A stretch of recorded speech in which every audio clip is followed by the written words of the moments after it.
It's always better to prevent the calamity than it is to try to cure it after it's already been upon us.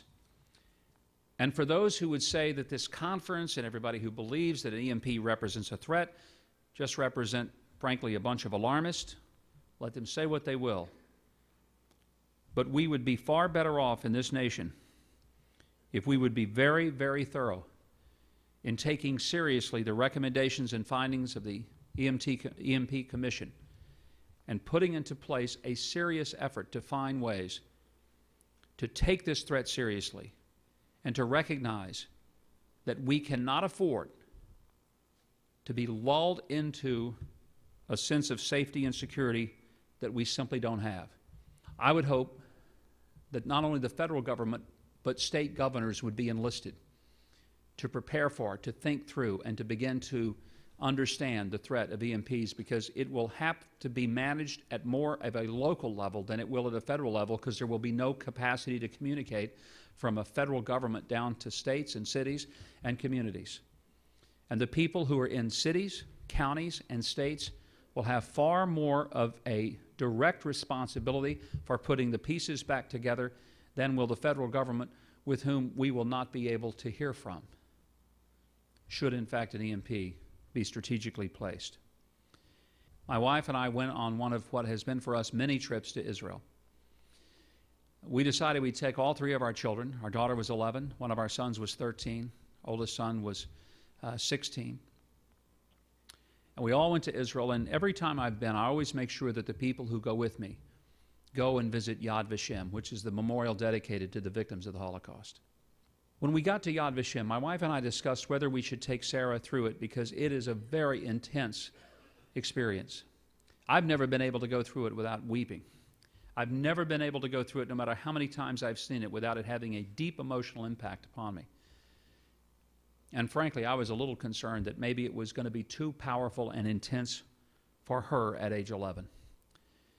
But we weren't sure when we would be able to come back, if ever, and certainly not sure when we could bring the children back. And I said, I want her to see this. I want her to understand. I want her to fully grasp why people cannot sit back and be silent when they see evil happening around them. The first part of the exhibit was how school children, 5, 6 years old, were made to wear the Stars of David on their clothing, not as a badge of honor, but as a mark, so that their classmates would ostracize them, isolate them, and humiliate them. And my daughter couldn't believe that someone would do this to children and would use kids as a political pawn in such a brutal and harsh manner. And I could see the bewilderment in her face as why would anyone do this? By the time we got to the part of Yad Vashem that depicted the horrors of Auschwitz and Dachau, and one could see the thousands of human bodies stacked upon each other, the crematorium's no longer capable of handling the numbers of them. Mass graves were dug, and they would be shot and scooped off by bulldozers into the pits. The horrors of that scenery, I never get it out of my mind. And I watched my daughter as she intently looked at those pictures with a look on her face, how could anyone do this to somebody else? By the time we came to the end of Yad Vashem, she had not said anything for quite some time. But the intensity of her eyes and the look on her face told me that this had been a deeply moving experience for her, as it always has been for me. And yet I wondered, did she fully, at age 11, did she get it? Did she understand? Does she know why we cannot sit back and just hope things turn out okay, and hope that somebody else will speak up and stand up?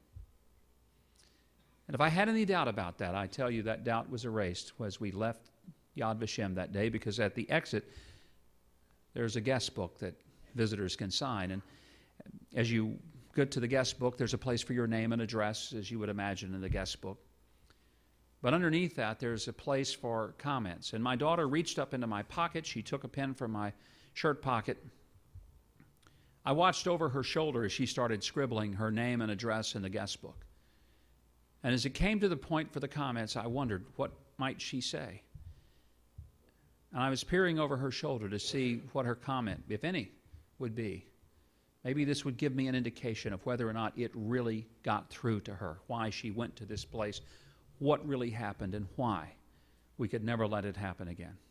These were the words I saw my daughter, in her childish 11-year-old-like scribble, write on that book. Why didn't somebody do something? That's all she put down. That's all she had to say. Why didn't somebody do something? And with that, she put the pen back in my pocket. And for the next several hours, she didn't say another word to any of us. But she didn't have to.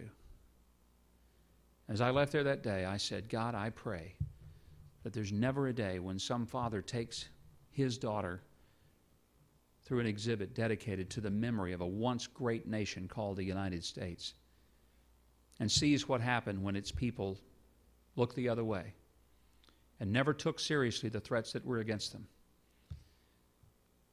And one day would have to watch as his daughter wrote these words, why didn't somebody do something? I hope that you're here to join in Henry and others like him who are willing to say, I'm a somebody. I'll do something. And our future may in fact depend upon it. And I thank you so very much for giving me the privilege and honor of speaking with you today. God bless you and this great nation, the United States of America. Thank you very much.